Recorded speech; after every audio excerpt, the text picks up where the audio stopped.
This is Mike Roth. Welcome to the Open Forum in the Villages podcast. In this show, we're going to talk to leaders in the community, leaders of clubs, and interesting folks who live here in the villages to give a perspective of what's happening here in the villages and information that I think all villagers should have.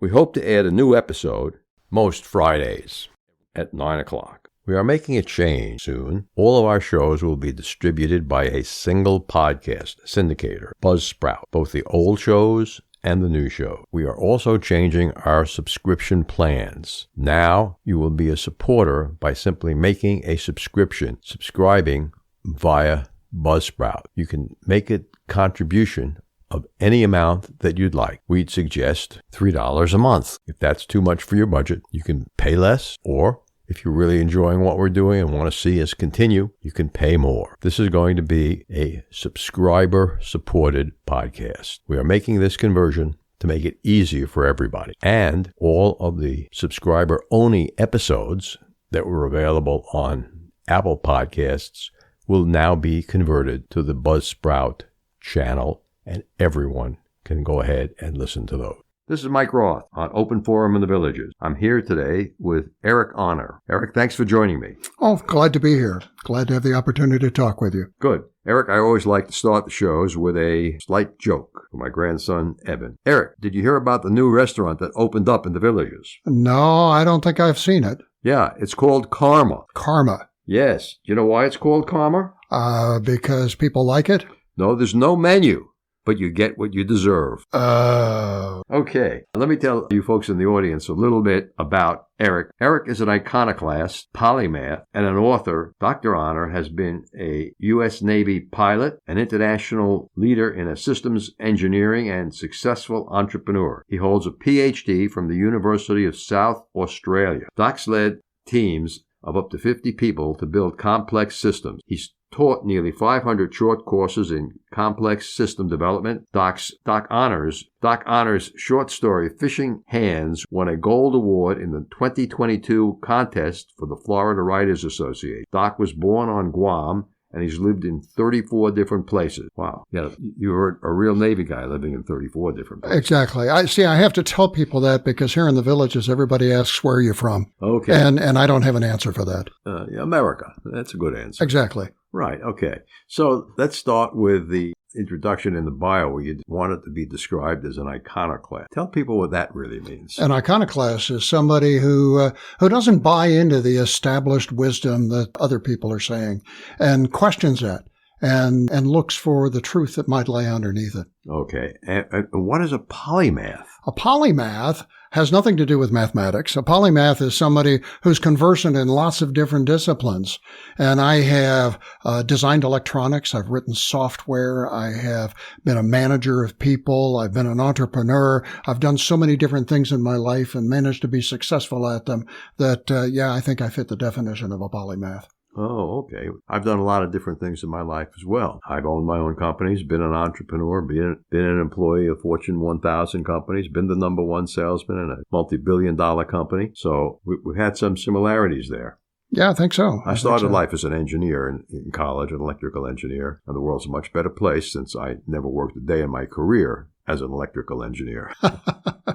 One of the next folks I'm trying to get on the show is the head, Yang Shen, who is the head of the Hands-On Computer Club here in the Villages. Have you ever run into him? No, I haven't, but that would be interesting. Yeah, it meets the third Tuesday night of the month over at Rohan, working with small computers, Adrenos, ESP32s, and Raspberry Pis.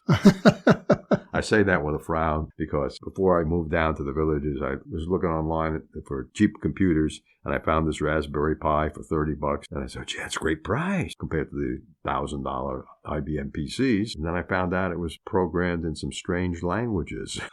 I once had a chipset for an Intel 8080. Mm-hmm. And by a chipset, I mean you've got the electronic chips, but nothing's hooked up together, and they came in a package. Mm-hmm. While I was teaching at the Naval Academy, and as an instructor there, I got this package for free. And I had this dream of building my own computer. This was before personal computers really became purchasable, and never quite fulfilled that dream. Yeah, that chipset just kind of languished on the shelf. In that time frame, we were buying and reselling IBM PCs. compacts, and I remember having a set of BIOS chips that were necessary. Right, yep. And then we had the old NEC copycat chips, that subject of a long lawsuit which NEC lost to Intel. So let's talk a little bit about your writing, okay? Why don't you tell us about the books that you have written so far? Books, it's only one so far, but I have two more on the way. Okay. My first novel was published about a month ago, and the title of it is Not Like Us. It's available on Amazon. Mm-hmm. And imagine a time 900 years from now when humanity has reached the stars and humans have colonized 16 different worlds out there, but humanity doesn't change. And so they're destroying their worlds one by one. And there's only 3 left. And this story takes place on one of those worlds that's in its last stages, in which Jake Palatine lives in a country that is totally socialist, tells him everything he has to do, and poor Jake has had to build an antimatter bomb that he hates that's about to be used in a global war that's probably going to destroy the entire planet, like so many other planets before it. And then he meets Zofia, a gorgeous woman who has access to a technology that will solve the way humanity works with humanity. And but the problem is they can't build it where they are because of the socialist country they're in. And so they have to escape from all the evil leaders of the country and find a place where they can build this technology. That's what the book's about. Okay. So not a science fiction book, is it? No, yes, it is. Very much a science fiction book. It should sound like one by this time. Okay. What led you to write this book? Well, I have read a lot of science fiction in my life, and starting with Robert Heinlein and Isaac Asimov and classic stories of science fiction. And I've been struck many times by the fact that science fiction authors tend to use a very common trope. That's a scene, an idea. They use a very common trope of a world that is cohesive. Things like the world of Dune, Arrakis, that's all a desert. Or the world of Trantor, that's all a city, or the Dorsai, that are all mercenaries. And I think to myself, that's not the way worlds are going to be, even in the future. That's not the way our world is. People fragment, people fractionate. And so I wanted a world where people were different on the world and had conflicts with each other in the world. And as soon as I started thinking about that and extending that thought, I realized, well, if the future is like that, then these worlds are going to have the same problems we have today. And with new technology and new weapons, they're probably going to destroy themselves. Mm-hmm. And that's what's led to the basis for the story. Mm-hmm. And what chose you to stay in the science fiction realm for writing? I love science fiction because I can play with things that you can't play in ordinary fiction. Now, we still have to write fiction. And that means that you have to have good characters.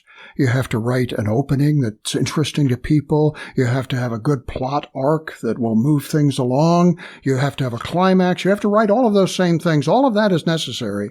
But the nice thing about science fiction is that there's another element you get to do, and that's called world building. And you get to imagine things that don't exist today and somehow make them come real for the reader. And I love that challenge. I love trying to make these things that people have never seen before, make them come real. And the reason I particularly like it is because I can write the future to illuminate today. And so I can put things in the future because humanity doesn't change. And so the problems that we have today are going to be the same problems that they have in the future. And that's why I love science fiction. I love to be able to see the problems of today in a different context. Okay. And you mentioned earlier that in this new book of yours, socialism is a problem. Yes, it is. I have envisioned a small world with 4 countries on that small world. Mm-hmm. And one of the countries was the first country there, and it happened when the colonization ship landed. They had lived for dozens of years on a colony ship under the control of a captain, a very strong-willed captain. Mm-hmm. And when they landed, they just continued the same strong control. And so that country became very totalitarian, very socialist. Now, what does that mean? If a country is pure socialist, then everything is provided by the government. There is no money because there's nothing to buy. I mean, your clothes are provided by the government. Food is provided by the government. Your housing is provided by the government. And even more, the government tells you everything that you have to do. They look at your aptitude scores and they say, well, you should be an engineer or you should be a waitress. Mm-hmm. And so what you do for a life avocation is assigned to you by the government. Is it okay if I ask you a couple of questions about the book? First, maybe our readers are interested in how long is the book? Oh, the book is, it's about 300 pages. Okay, so that's reasonable. Mm-hmm. When the ship first lands on this world, how many human beings are on the ship? I don't know. That's a bit of background that I have not actually written down. Okay, so this story takes place 400 years after they've landed on the world. 400 years afterwards. Right, and so the socialist country has lasted for 400 years, which no socialist country has ever done here on Earth. No, but they managed to do that. Mm-hmm. And how many ships actually landed on the planet to establish the colony? Were there any beyond the first? Nope, one.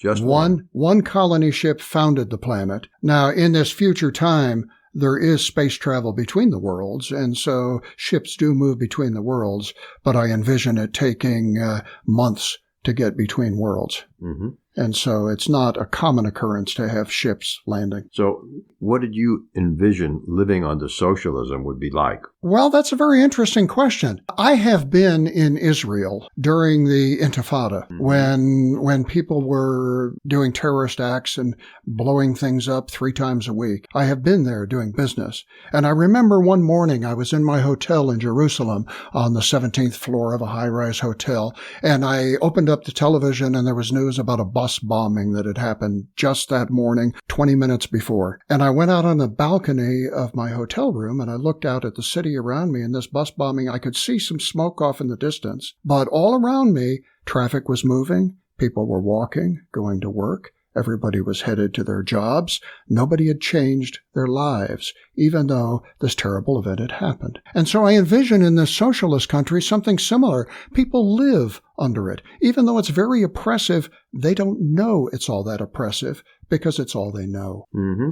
Mm-hmm. And what would it be like, in your opinion, to live under a pure democracy? Well, that's the second country on this world. Second country. The second country. And Jake and Sophia, once they figure out that they've got something that could possibly really help humanity, they realize they can't build it in this socialist country. And so they have to escape to an adjacent country that's across a little ocean channel. And in this adjacent country, they have a pure democracy. Well, how did that happen, that it started socialist? Well, I have that background information. I write down a lot of background that actually isn't written in the book, that these people realized about 200 years before that they didn't like living under the socialism, and so they rebelled and they formed their own country on this other continent. You said that there were 4 countries on that planet. There were 4 countries, yes. What are the other 2? The third country is a theocracy, living under the control of a church. And the fourth country is a bunch of people who just wanted to get away from all of those conflicts, and they moved up to some northern islands and they live a tribal society and fish. But they still have technology. They just live in a more tribal-oriented. But back to that pure democracy. I wanted to make this point that we think in the United States that we live in a democracy, but we don't. The United States is a republic. It's a representative republic. In a pure democracy, it's really never happened on Earth other than in very small commune-style groups. A pure democracy, everybody votes on everything. And so in this second country, they use implants that communicate to the internet, and they can vote on a moment's notice. And the governors of the country put the vote up to the entire population, and in 10 minutes, they hold a vote and they decide a new law. And they can do that multiple times a day. Sounds like a good thing. Yeah, until you consider how frequently the laws change. Laws change. And information exchange is not perfect, nor is people's memory, nor people's ability to comprehend. So people are voting on things that they don't understand. Exactly so. And so people are voting on things they don't understand, and that means that the votes are swayed by popular opinion, and that means that leading up to the vote, there will be agitators in the street expounding the virtues of one method or the other method and fights in the street over it. And so living under this pure democracy in a large country would actually be pretty oppressive as well, because you'd have to constantly be watching for these conflicts that are going on in the streets. Mm-hmm. Mm-hmm. And does that kind of socioeconomic background that you put into the science fiction book come from being a Navy pilot?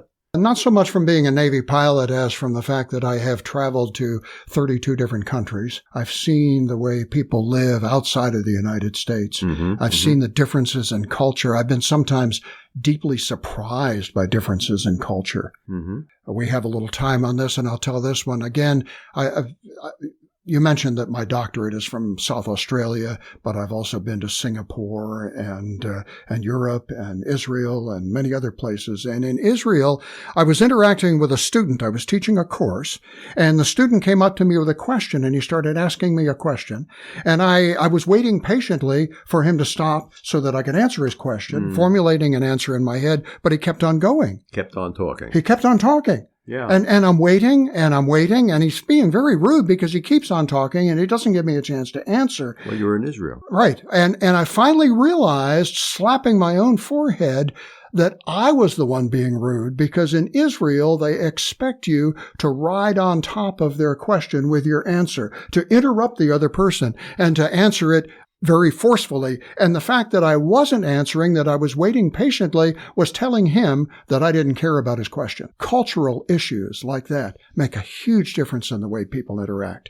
And that's why the title of the book is Not Like Us, because these different countries have such different cultures. Mm-hmm. Have you ever thought of selling the book to Hollywood? Well, I've thought of it, but it's sort of a dream. I wouldn't have the faintest idea how to contact the right people. Mm-hmm. Mm-hmm. And your book was published just a couple of weeks ago? About a month ago. About a month ago. It's a self-published book. Yes. Available on Amazon? Yes, it is. Is it available anyplace else? No. You can get it on Amazon, and you can get it in a paperback or a Kindle copy, or even a hard copy if you really prefer hard copy books. Mm-hmm. Mm-hmm. And I also have 2 more books on the way. Good. Before I talk to you about that, I'll tell you my favorite question for an author is, are you thinking of putting it on Audible? I'm thinking of it. I'm not really sure how to do that yet. Mm-hmm. And we actually, in my writing group here in the Villages, we have somebody coming in 2 weeks specifically to do that. And he's going to talk to us for an hour or so about how do you do audible narrations for your book. And so I'll learn something then. Right. We had an author on, Mark Newhouse, a few weeks ago with his book about the Holocaust in Lutz, Poland. And actually, I started to read it before the show, and it was so depressing that I got maybe halfway, 3/4 of the way through the first of 3 volumes. And then I put it down, and I said, did you put it on Audible? And he said, yes, he hired a very good actor. And he actually did hire a very good actor, because I listened to all 3 volumes on Audible. And that was terribly listenable and easy to get through. I mean, good plan. That's a magic silver bullet, because, none of us are getting any younger, and a lot of seniors don't read because they can't see that well. We see a lot of ads for hearing aids in the newspapers here in the Villages. Yes. At least 5 full pages a day. But seeing is a major requirement for reading. It's sort of necessary. Yeah, well, there are some people who don't see and read. Those people are blind and they're reading it in Braille, and there's nothing against them. But you don't have a Braille version of your book, but an Audible version is listenable by everyone with and without hearing aid. And I think that's really an important solution on a go-forward basis, because you can listen to it any place. It's like these podcasts. People listen to my podcasts in their cars. They listen to it in their golf cart. They listen to it while they're exercising at the gyms. You have to go with the flow. Understand. And you mentioned Mark Newhouse in his book, and books, 3 books that make up a trilogy on the Devil's Bookkeepers. And I'm very familiar with them and good friends with Mark, and marvelous set of books, compelling story about the Lord's Ghetto. And I like the way he put it together in the 3 volumes. But the actor who read the books did an absolutely flawless job. Oh, good. Good. And I think many more of the good books that are self-published need to be turned into Audible books. Well, I will certainly be looking into it. And as I said, I'll get some information here, and I'll also talk with Mark about what he did. Sure. Yeah. Yeah, I can always read a book and put it into an audible format. Anyway, listeners can find the book on Amazon and on Kindle, okay? You said you have 2 more books that are about ready to come out. Yes, indeed. Within the next couple of months, I'll have an anthology of short stories. Science fiction short stories? All science fiction short stories, and they're all placed on this same world of Verdant. Mm-hmm. The title of it is Tales of Verdant. And the stories give an idea of what life is like for people who are on a world that is nearing its end. Mm-hmm. And which may not be too different than where we are on Earth right now. I'm not that pessimistic.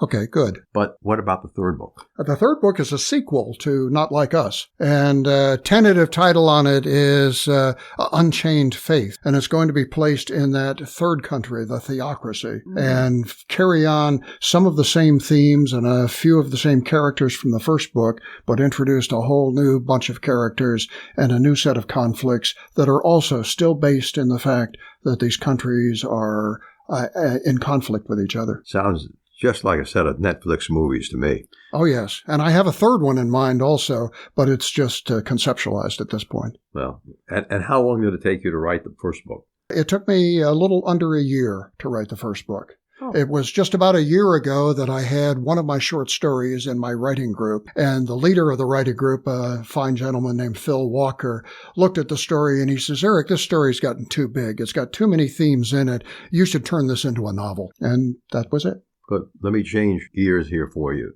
for a minute. Recently, there's this open AI, or artificial intelligence, called ChatGPT. Have you looked at that at all? I have not looked at it, but I've heard of it, and I've seen some of the results from it. Yes, I've seen some results last week at the podcasting convention, where one fellow named Larry Roberts gave a theme to ChatGPT and told it to write a children's book. And ChatGPT wrote an 18-page children's book. And then, then he told their drawing program to draw 3 squirrels, and called Dolly, D-O-L-E. Dolly created 3 baby squirrels. And the short story was the story of 2 squirrel parents get divorced and co-parenting their 3 babies in adjacent trees. Interesting. All done by the AI. All done by the AI. He gave the AI about that much information, and the AI wrote an 18-page book. I'm actually working one of the short stories that will be in this anthology. The next to the last one, I'm halfway through writing it right now, is about programming with an AI. And one of the characters will be learning to program with an AI, actually programming an impossible problem, and that will be part of the lesson that she has to learn. An interesting side note on this OpenAI ChatGPT is that it will program Arduino mini computers. You have to tell it what devices you're using and what pins you're assigning to them, and then it writes all the code. Oh, okay. Almost flawlessly, or flawlessly. But that's the direction we're going.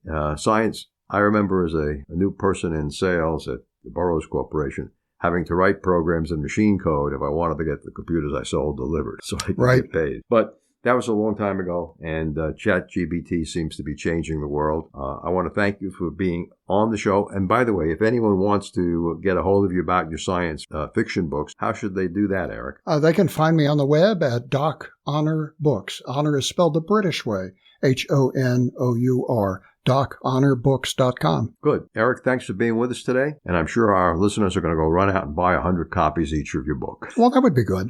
Okay. Thank you. We are making a change soon. All of our shows will be distributed by a single podcast syndicator, Buzzsprout, both the old shows and the new show. We are also changing our subscription plans. Now you will be a supporter by simply making a subscribing via Buzzsprout. You can make a contribution of any amount that you'd like. We'd suggest $3 a month. If that's too much for your budget, you can pay less, or if you're really enjoying what we're doing and want to see us continue, you can pay more. This is going to be a subscriber-supported podcast. We are making this conversion to make it easier for everybody. And all of the subscriber-only episodes that were available on Apple Podcasts will now be converted to the Buzzsprout channel, and everyone can go ahead and listen to those. Remember, our next episode will air live Friday at 9 a.m., or should I say pre-recorded, but that's when it'll be released on our regular subscriptions. Bonus subscribers can get early access to episodes. Should you want to become a sponsor of the show, contact me at mikeroth@rothvoice.com. If you know someone that you think should be on the show, send me an email at mike@rothvoice.com. I want to thank everyone for listening to the show. The content of the show is copyright by Roth Voice 2022, all rights reserved.